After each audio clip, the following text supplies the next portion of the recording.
our biggest single technical accomplishment is development of the integral fast reactor, so I'm kind of going to explain that technology to you. My name is Roger Blomquist. I'm a nuclear engineer at Argonne National Laboratory. I have a PhD in nuclear engineering, and I'm a retired Navy captain. So Argonne has its roots in the Manhattan Project. Imagine this bureaucratic problem. You have the top guy in your program, which is top secret.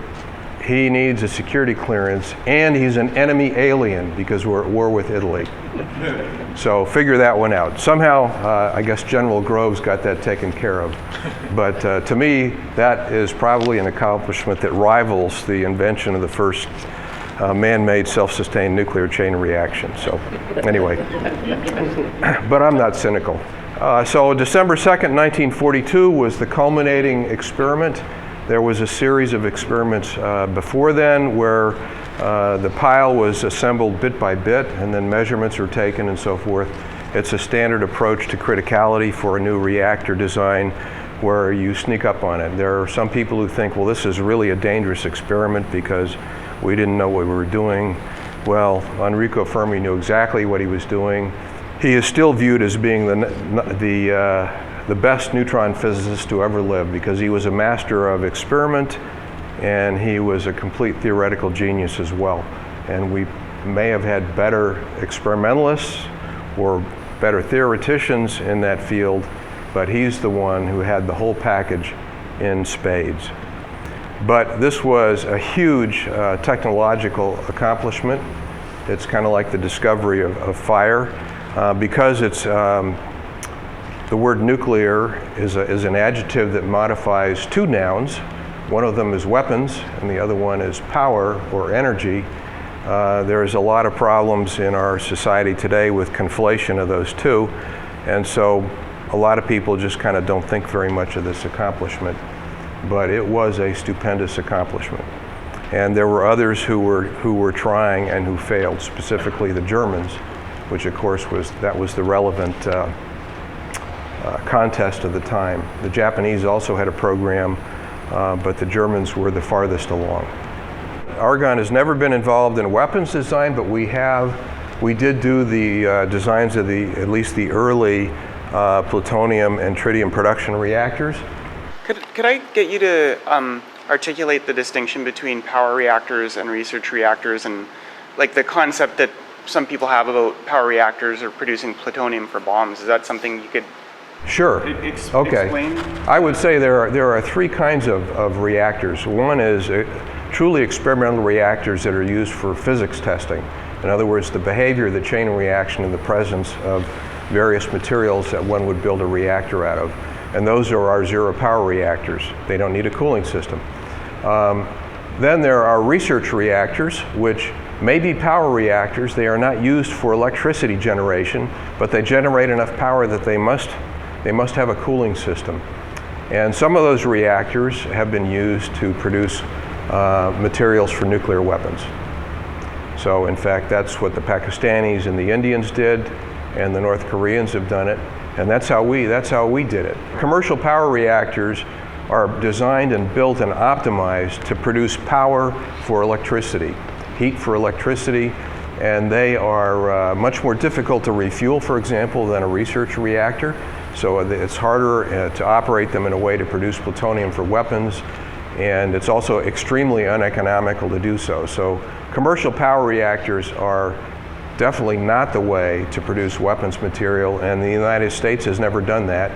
And I think some of the other countries use sort of a dual-use technology, like the British and the French use something called Magnox, and the Russians had some smaller versions of the Chernobyl reactor that produced both electricity and plutonium for weapons. But PWRs and BWRs, the reactors that are the most common power-producing reactors in the world, have never been used by anybody for producing weapons material.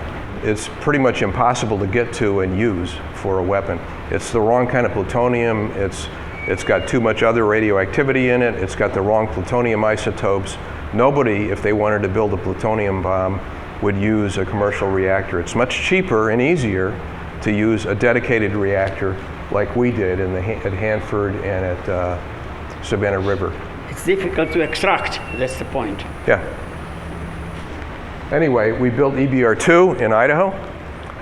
It was a full-scale power plant, not commercial scale, but it had a steam plant, generated electricity, ran for 30 years. It's a sodium-cooled fast reactor. It demonstrated all kinds of things, inherent safety. It demonstrated nuclear fuel recycling in-house and proliferation resistance and fuel performance. So what's the core size? It was 20 megawatts electric, 60 megawatts thermal. But what's the physical size? Bread box, about like this. Bread box. Yeah. I noticed the last date on your chart is 20 years old now. Yeah. So what happened? Somehow, and maybe somebody here can explain this to me, nuclear technology ended up on the right side of the political spectrum. And so people on the left were hostile to nuclear technology. I personally believe it's because of a false association with nuclear weapons. And so essentially you have the one group that would be in favor of a government program to develop this technology, doesn't like the technology. That would be the Democrats. I'm grossly generalizing. On the other side, the Republicans, who maybe would tend to favor this technology more, aren't really, they don't want to have a lot of big government programs. It's the classic government battle that we always have. And our technology has kind of gotten wrapped up in that. And this was shut down in 1994. The charge was led by then Senator John Kerry. And so he and President Clinton decided this was a bad idea, and they terminated the program. So there is no nuclear done here in the past 20 years? There's a lot of nuclear going on here. We haven't built any reactors. We haven't operated any reactors. So it's just safety analysis or what? Safety analysis, fuel cycle analysis. We do a lot of work. For example, we want to know, well, what if we recycle nuclear fuel once in light water reactors? So what's the outcome in terms of what a repository needs to be like, for example, a geologic repository for spent fuel. And there's a whole range of fuel cycles, including thorium, that we've studied, and what comes out the other end after X decades of operation, let's say. But do we get to see an operating reactor today? Absolutely not. We don't have any. Oh. Sorry. Pardon me? Even the zero power reactors, you don't have any of those No. running? Nope. So, That was the decision of Clinton? No, it's a cumulative decision, not just Clinton. So let's say the guys that run this place decide we really want to get in and build a brand new reactor. We want to do something a little different. We want to build a thorium reactor. So if you guys had the will on this campus and said we want to do this, what's the process to make that happen, and who would oppose, stop, or assist you in that? Well, it costs money. So who's going to pay? So we need a private partner, or we need a congressional appropriation. Okay. Those are the key stumbling blocks. So if you guys decided you wanted to build a new reactor, and this didn't come down from Department of Energy, and then somebody, your senator, your federal senator, goes out, gets a bill, gets you funded, and you want to do a reactor that you guys have come up with on your own, are there any political problems with that within the DOE? I doubt it for that. I don't really know. I don't work with DOE myself very much, and I certainly don't work at the political level. Yeah. But I have heard a very high level DOE official say, if you get me the money, we'll do your project. How much of the lab funding is private now? We get some funding from private. I don't know how much it is. We get some funding from foreign countries. For example, we're doing some reactor safety experiments for an international consortium. That's molten core concrete interaction experiments. And there's one that we're doing right now funded by France, the government of France. The South Koreans have an advanced reactor design project that we're helping them with. We have a contract with them. So there is some international collaboration going. I mean, there's still the reactor out by the light source, by like the guest house. That's EBWR. CP5 is now Greenfield. Oh, okay. So, But that's just when you head up the hill to building 316, the field to your right is where CP5 was. So what's the still standing reactor building out there? That's EBWR, Experimental Boiling Water Reactor. So that just got mothballed 40 years ago probably, huh? Yep. So I guess, Why is it still, how come they didn't dismantle that? Just, I don't know.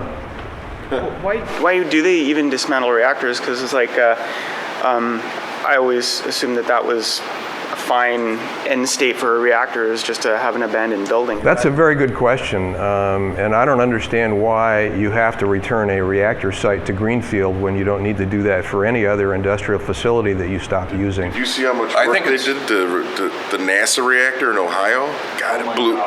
Man, it'll blow your mind if you didn't see it, the amount of work it took. Oh yeah, it's a huge amount of money to reduce essentially a negligible risk. Yeah, I could come up with all kinds of political theories, but I'm certainly not going to do so on camera. I think it's the energy solutions May I ask what happened to your reactor that was to power rockets? I don't think we built a rocket test reactor. We may have had a critical reactor. Maybe one of these fast criticals was used to study the physics of a design that would have been for a rocket reactor. So that would have been in Idaho. In our laboratory in Idaho. Now, the ones in Idaho, we designed, built, and operated 14 reactors in Idaho, and we shut them all down.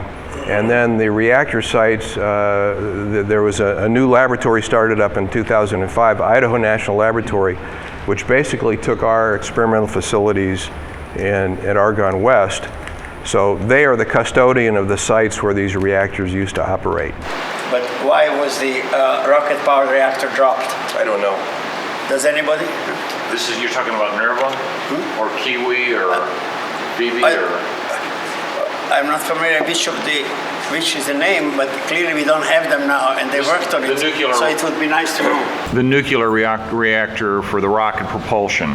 Right. It all died at the end of the Apollo program when Nixon killed the Apollo program, because that's what happened to the SNAP program for the little trash can reactors for auxiliary power for space systems, and the Nerva rocket systems for space propulsion. This was all part of the follow-on, the Apollo Applied project. So yeah, it all got killed by Nixon. So early in the administration.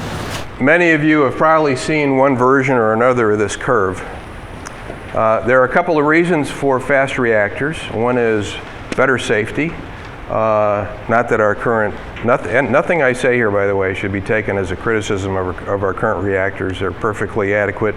They're safe enough. They don't present any risk. They present a far lower risk to society than most of the other power production means that we have. Having said that, fast reactors have some advantages. And one of them is improved safety. Another one is resource extension, where we can use basically 100% of the energy in the uranium ore instead of just 1%. And another one is waste reduction. And this plot here shows how waste reduction works in a fast reactor. Now, I'm going to have to hit you with some nuclear physics here. In a fast neutron spectrum, where the neutrons don't slow down, elements that don't fission in a regular thermal reactor will fission. Those elements are plutonium-240, 242, curium, americium, californium, and those are the bad guys in the repository. Those are the elements that make you have to design a repository to last 300,000 years or whatever the number is. So if you can convert those to short half-life materials, then you just made your repository design problem a lot simpler. So these are two curves. This is relative radiotoxicity. The dashed line is uranium ore in the ground. So it's radiotoxic. Now we have no national program to dig up all that stuff and sequester it to protect our society from the health effects of uranium ore. So I think we could all agree that if we can get our spent nuclear fuel into a state that is no more radiotoxic than that uranium ore, then we have satisfied our obligation to society to protect them from health effects. This is a log-log plot, so that's 10 years after discharge, 1,000,000 years after discharge. This is the ore toxicity. So 10 years after discharge, the radiotoxicity of spent nuclear fuel or used nuclear fuel is about 1,000 times uranium ore. It sounds like a lot, but really it's not that. A factor of 1,000, considering that uranium ore is not really considered a problem, looks entirely manageable. But nonetheless, what are the constituents of that? At the beginning, a lot of it's fission products, and the fission products of concern in this case, are mostly strontium and cesium. They have 30-year half-lives, and that's what they're talking about in Japan right now. That's the residue from the Fukushima releases. The biggest one is iodine-131. That has a half-life of 8 days. So by the time we take our fuel out of a reactor, there isn't any radioiodine-131 in it. So these are the fission products, and you can see the fission products drop off with this 30-year half-life. After a few hundred years, they drop off to less than the radiotoxicity of uranium ore. This stuff is the plutonium, americium, curium, californium, stuff like that. This stuff fissions in a fast-neutron spectrum and becomes this stuff. So, and you can only do this with any measurable effect in a fast-neutron spectrum. Any thermal neutron spectrum will not do that. So we propose that we build a fleet of fast reactors, and we fuel them with spent fuel from our current light water reactor fleet, and we fission all that stuff, and this is what we're left with. And you can fit, I've seen plots, depending on how efficient your recycling is, your segregation of radionuclides, you can fit the spent nuclear fuel or the waste from spent nuclear fuel 200 times more energy in the Yucca Mountain repository, for example, than you can if you just put the spent fuel in. So this is a tremendous way of making this problem a lot more tractable. The time scales are hugely different. So that's really the salient feature here. Now, how do we do this? And the system that we devised to do this is called the integral fast reactor.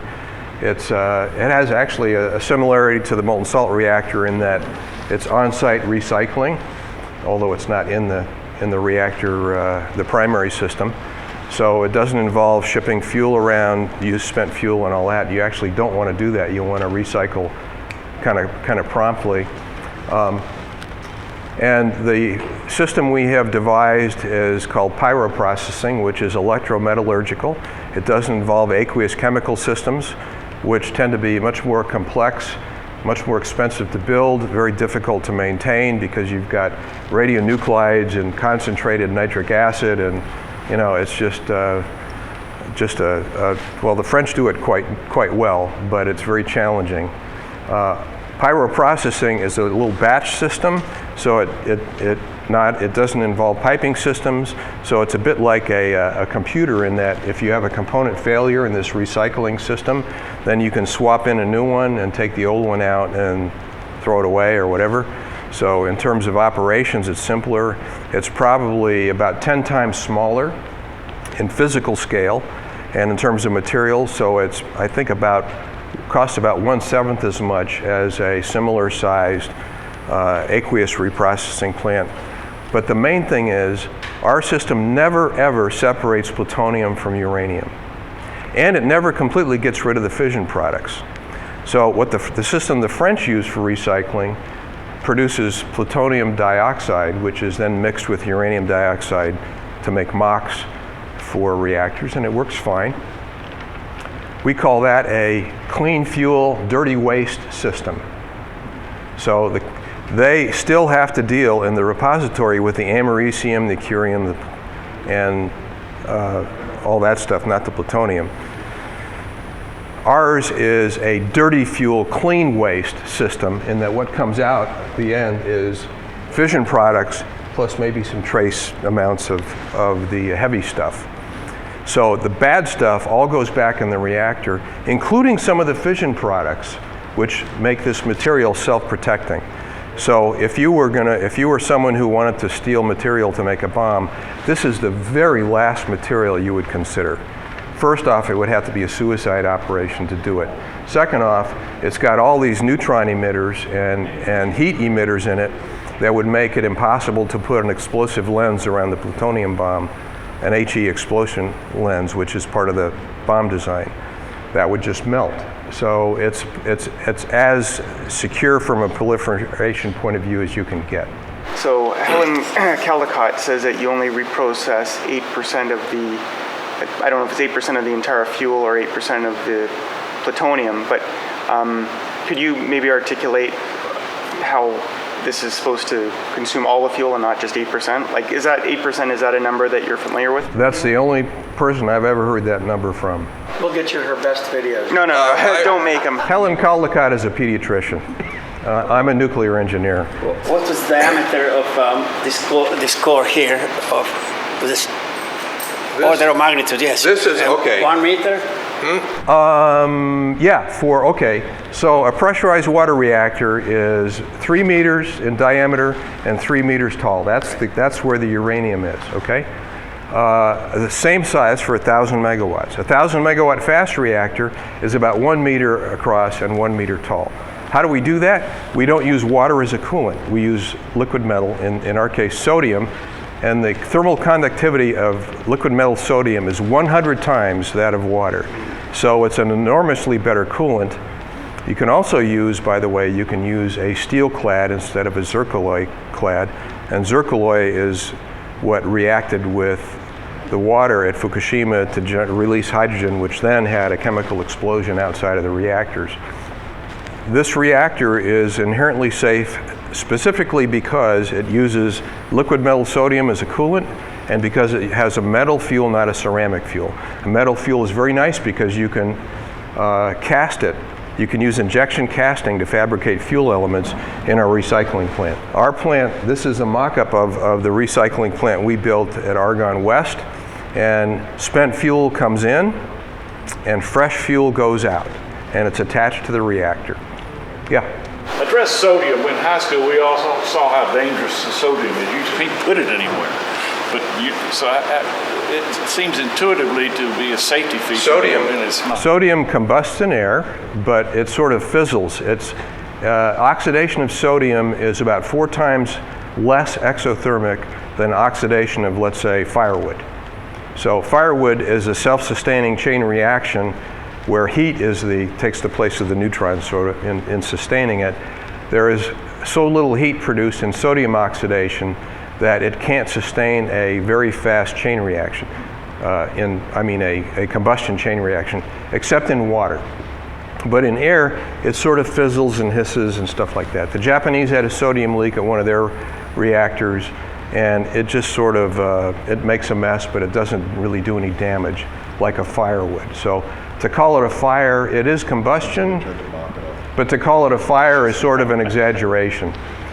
So the engineering challenge is to keep the water away from the sodium, which we did at EBR2 for 30 years. It really was not a problem. What are the chances a flood would affect a reactor like that? Well, you wouldn't put it in a place where it would be flooded. So just like you wouldn't put your electric switchgear.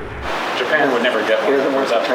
Well, they could, if they'd had one of these 100 meters up the hill, they might have had no accident at all because these reactors are passively safe. It's a low pressure system, just like the molten salt reactor. So leak is not really that big of an issue. If there's a leak, it's not getting shoved out at 2,000 pounds per square inch. And that means you can afford to have a relatively thin vessel. A commercial PWR reactor vessel is about 8 inches thick because it's got to hold well over 2,000 pounds per square inch pressure. The molten salt reactor and the IFR operate at basically bicycle tire pressure. So you can have a 1 inch thick vessel, roughly speaking, which makes it's a lot cheaper to make. So you can make a really big one and put a whole lot of sodium in there. And now you have this massive heat sink which can absorb heat from this reactor if you use electric power. So if we could design a seismically qualified one, if we had done so and we had put it at Fukushima, they would have had no accident. Did the sodium act as your sole passive decay heat removal? Yes. So it's just like a big pool. It's a very nice material for natural circulation. So you didn't need to draw it off or have like an external heat exchanger to run fast? Well, ultimately you have to remove the heat from the reactor system. Like in a scram situation or if it shut down, it would just absorb. Right. Would it get into a pulsation type situation? No. In fact, we've done exactly that. We understand very well the safety characteristics of the integral fast reactor, and I've got 5 minutes. So we, after doing a lot of analysis, obviously, we conducted some tests at EBR2 in Idaho. We took EBR2 to 100% power, and we gagged the safety system so the emergency control rods would not go in if they were told to. And then we turned off the main coolant pumps. And you pulled on your helmets. Well, it sounds dangerous, but it wasn't. So what happened is what we expected, namely the coolant going through the core slows down, so it picks up more heat per unit mass as it goes through, so it comes out the top hotter, and the core tends to expand thermally a little bit as it heats up.